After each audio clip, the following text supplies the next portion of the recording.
My name is Anna, and I'm the owner of Work Tot, a co-working and playcare space.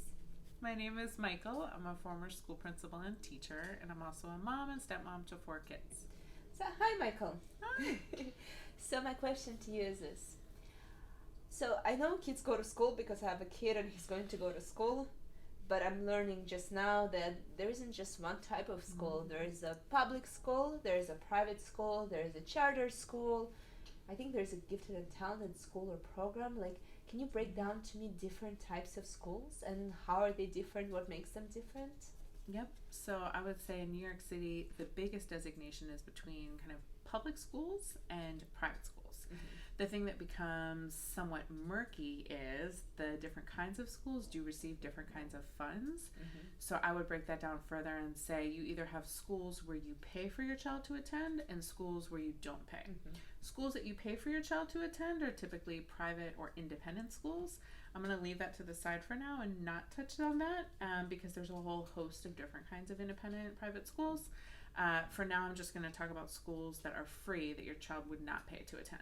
Okay. So that school name would be anything in the Department of Education. Those are all publicly funded, free to attend schools. There are many different kinds of schools within the DOE or the Department of Ed.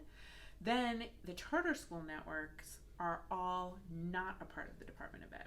People get often quite confused because they are public schools. They're not traditional public schools, meaning they run differently. And the biggest differences are around talent and also around funding. There's other differences in terms of curriculum and how schools are run. So charter schools receive, in many cases, some private money in addition to usually 75 cents on the dollar of public money. Mm-hmm. Charter schools have their own lottery, so students do not pay to attend the schools. There's often many services that are the same exact services that DOE or traditional public schools use, such as busing and lunches.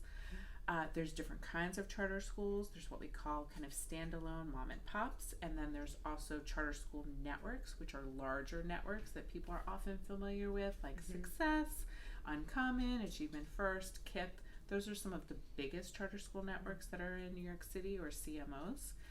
And the other big difference besides money is talent. Charter school principals typically have the ability to hire and fire at will in a way that the Department of Ed does not. So often people who have seen or heard about the thing called rubber room, so a place where teachers who have done something that is both illegal or potentially not illegal, but is not something you would want a teacher to be doing, go to this place called the rubber room. In the charter school networks, most likely that person would just be fired. So you don't have some of the same kind of systems to keep and hold teachers in place, and you don't typically have a union at working in charter schools. There are a couple of charter schools that have been unionized, but those are few and far in between, whereas the Department of Ed is the UFT, the United Federation of Teachers, is very intricately involved with negotiating salary, teachers staying on and keeping their roles, lots of things. So in the Department of Ed, the different kinds of schools you have are traditional public schools, you have small schools, you have magnet schools, you have schools. The entire G&T program runs within the Department of Ed. You have G&T schools like TAG. You also have just G&T programs that are local within a traditional public school in your neighborhood. And the way that kids get into the Department of Ed, there are separate processes for pre-K, UPK, kindergarten, going through elementary school. There's schools that actually start in different grades. So you have schools that may only go to 3rd grade or 4th grade. There's schools that start in 5th grade. So it's actually quite large, the kind of schools that you could find within the DOE, because it's the largest school system in our country. That's very informative. Thank you so much. Thank you for visiting our YouTube channel. If you like what you saw, please subscribe. And if you have questions for any of our experts, we want to know. Leave a comment or send us an email. Thank you and see you soon.